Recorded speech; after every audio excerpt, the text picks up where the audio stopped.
protests and looting have broken out in Minnesota as Black Lives Matter supporters congregate together in support of Daunte Wright, who was killed by a police officer on Sunday. On Tuesday, police had made more than 60 arrests as protesters took to the street to beg for justice.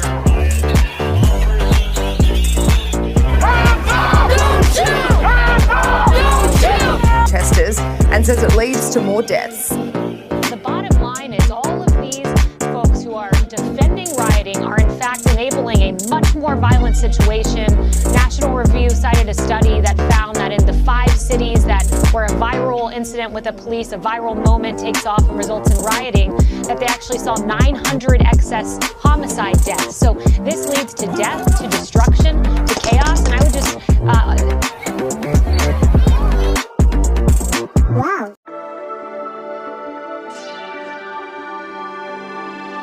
Hey guys, welcome to the Liberal Hive Mind, a channel solely focused on exposing the abundant hypocrisy of the left. He said it himself, we're just setting up the expectations so you know what his channel is about. Our editor actually originally found this video. I thought it would be a great topic for our team to cover. You know, we get in arguments with lefties, or there's a public discussion about whatever the issue may be. A lot of the times, unless it's been put into practice, unless there's actual, useful, legitimate, empirical evidence and data, all the arguments and debates and discussion, well, it's just a waste of time. Everyone believes what they want to believe, but at the end of the day, the question is, what is the truth? Our channel is dedicated to trying to get the most information out about a topic as possible, to challenge people's views and let them form their own opinion or change their minds. In this case, we're going to take a deep look into Mississippi's new law which would allow teachers to carry on campus, and we're going to see if we think this would actually prevent school shootings and make a big impact on American life. And that really right there is my priority. And so this takes me straight to the gun debate. Or more specifically, how can I say this without flagging the algorithm? I'll just say what I usually say, mass casualty events. Surprisingly, despite our team's different political backgrounds, we're actually very surprisingly united on this issue, with only one staff member disagreeing with the idea that we shouldn't have any firearms or anything like that related on campuses. Even 2 of the other, who we would say left-leaning people on our team, would agree that it should be on school campuses. Now, they agree for different reasons than the conservatives do, but we still seem to be pretty united on this issue, and we feel that this is the right course to go, and we'll talk about that. What lefties want to do is absolutely insane. They want to take your guns away and ensure that the only people who are allowed to have guns is the government that, of course, we know always does the right thing. I'm going to attempt to break down our strategies on this issue, starting with the conservative side, which very much so believes that we should have guns on school campuses. The reasons that we are on the list that are cited are we only see benefits. For example, if a school shooting was to happen, obviously having armed teachers could mean it's a quicker end of the threat. Police will not be there faster and on time and need them to be. As the saying goes, when minutes count, police are hours away, as we saw with Uvalde. We also believe school resource officers should be on school campuses. Someone's training. As we've seen over the past year or 2, there's actually been a few schools that have their own private security, and obviously no school shooter is looking for a fight with a bunch of dudes in body armor with rifles, so those places have maybe coincidentally not had a school shooting. We see this time and time again where school shooters and mass shooters in general are obviously picking soft targets because they're not looking for a fight. They're looking to get a high enough body count to where it makes national headlines before they off themselves. Now, our staff is majority made up of high schoolers, and we can all come to the basic agreement, at least with the exception of one person, that we would all feel safer with some sort of armed security presence on campus. Next in line for a set of opinions is the people on the left side who actually agree that we should have guns on school campus. They agree for a different set of reasons, however. They don't see it as a pro-Second Amendment thing, they just see it as we should have security in government and private buildings type thing. They see it as not the right to bear arms of the individual people in this case, however they see it as the duty of the staff on hand to protect their students. Since we have the majority, we are going to say that our opinion is this. If we protect our hospitals with guns, if we protect a federal building with guns, why do we not protect our federally owned schools with guns? If private businesses can have guns, in our local state, Amazon in Seattle has more security guards than the entire Seattle Police Department has police officers. But SEIU Local 6, the union that represents Amazon security workers, puts the number at more than 1,000, giving Amazon a force roughly the same size as SPD. If private security companies are willing to reach out and offer their services, why do private schools not accept it? We feel that it is our duty to protect the kids. The one guy who did not agree with this opinion did ask that would you bring his opinion to light, and we will also bring one of the counters that was brought up to his opinion. His opinion is that it is still too dangerous for teachers to have firearms on them in case a student gets into some sort of altercation with the teacher, in which case they steal the firearm. His reason behind this was the same reason why police officers and correctional officers do not carry guns while in a correctional facility or any sort of prison or jail grounds unless there's already like a full-blown riot or they have lethal weapons or they're holding a hostage. The counter to this point was said by one of our conservatives, and he said that it's worth the risk, as in a correctional facility or prison setting, their job is to protect the officers and make sure prisoners don't hurt each other, whereas in a school setting, their job is simply to protect and save as many lives as they possibly can, including the students and all the staff.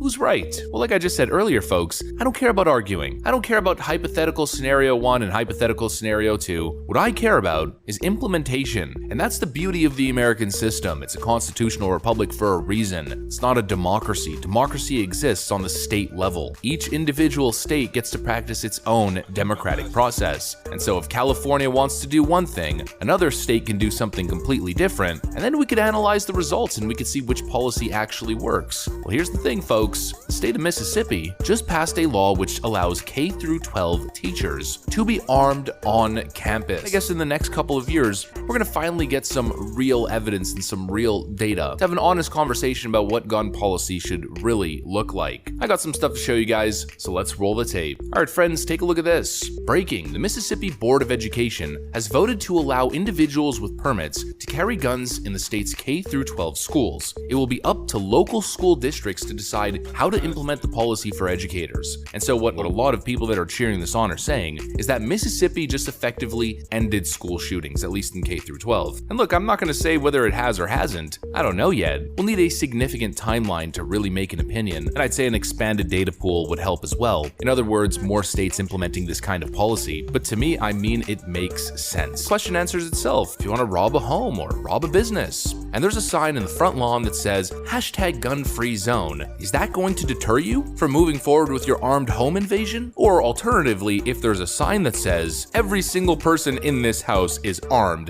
and fully trained in self-defense, play stupid games, win stupid prizes, which home are you going to rob?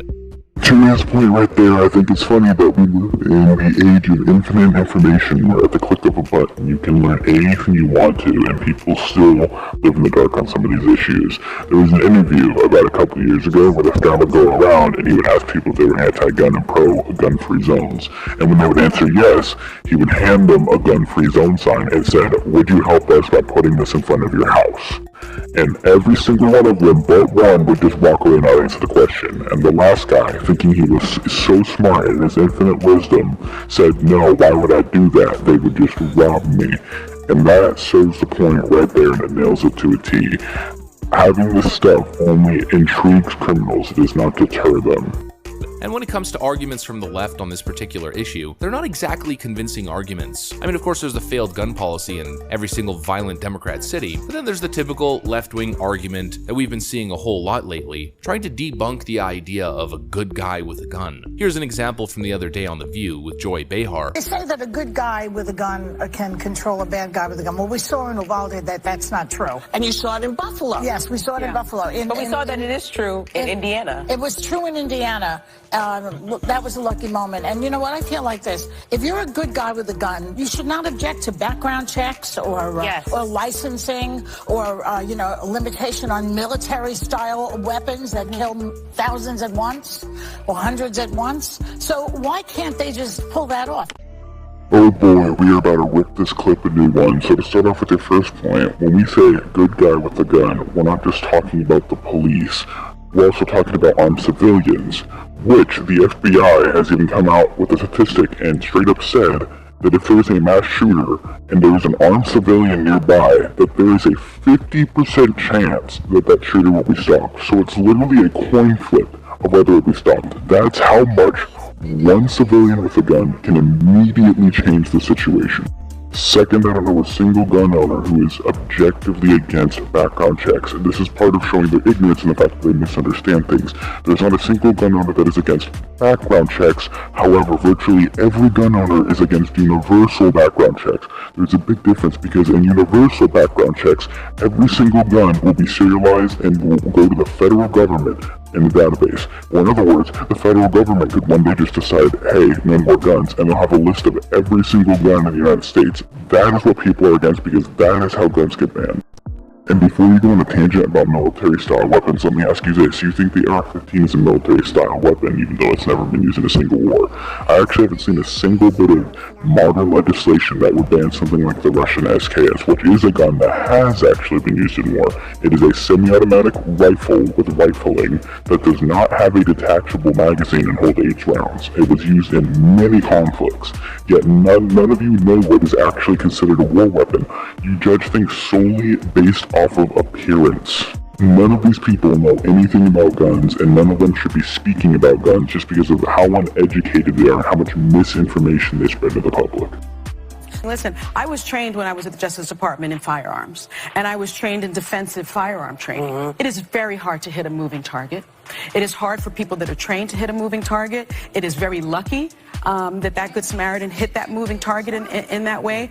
And he had a gun permit, but he wasn't supposed to be in the mall with a gun. So he broke the law, even though he was a so the law of Indiana is different than the law of the mall, of Simon Malls, and I would say that takes precedence when you save a life. Well, this woman right here might be the most intelligent speaker on this board right now, with the best moral standards. See, it doesn't matter that in Indiana, he was not supposed to have it by the private company rules, as in Indiana, as she said, there is a law that permits you to carry into a business even if the private rules may ban the use of firearms. And to the Justice Department lady's point, no, it isn't necessarily hard. You just actually have to have skill in order to do this stuff. I don't know who she thinks is that hard. This random guy, this Joe Schmo, hit 8 out of 10 shots from 40 yards away.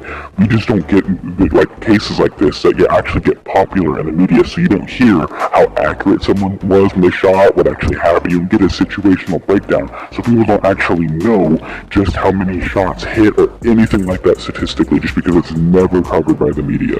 Well, he saved a life, but guys, I gotta go. And you could see how disingenuous they really are. I've been seeing this all over the place. Well, look at Uvalde, Texas, or people are calling it Uvalde, Texas. Uvalde, whatever it is. The good guy with the gun didn't stop the event from occurring, but this is such a disingenuous framing of what really happened. In Uvalde, Texas, the good guys with the gun weren't on scene. They showed up later. Were they absolute cowards, and should pretty much every single one of them be fired? Probably, yeah, but it's not an example of the good guy with the gun. The good guy with the gun argument is having a society that is armed. When you walk into a public area, let's say you're at a mall food court, for instance, and there's like 200 people, the good guy with the gun argument isn't a delayed police response. It's out of those 200 people, imagine if 50 of them were Good Samaritans who were trained in firearms and were packing. Well, whatever criminal would step into that environment to try to do harm to the public would instantly get vaporized. That's the argument. Couldn't have said it that much better myself. It's about making a difference in the world.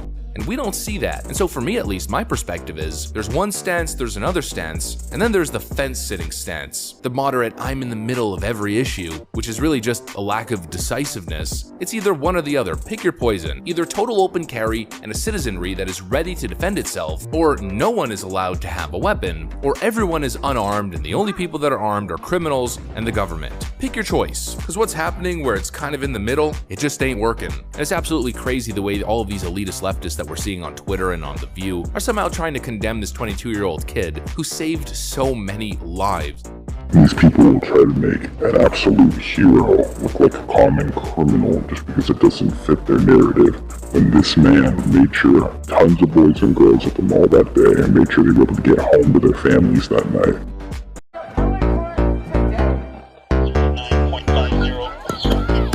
Riots, protests and looting have broken out in Minnesota as Black Lives Matter supporters congregate together in support of Daunte Wright, who was killed by a police officer on Sunday. On Tuesday, police had made more than 60 arrests as protesters took to the street to beg for justice.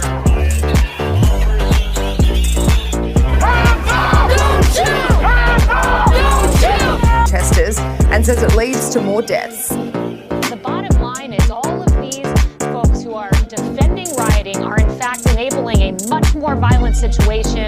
National Review cited a study that found that in the 5 cities where a viral incident with the police, a viral moment takes off and results in rioting, that they actually saw 900 excess homicide deaths. So this leads to death, to destruction, to chaos, and I would just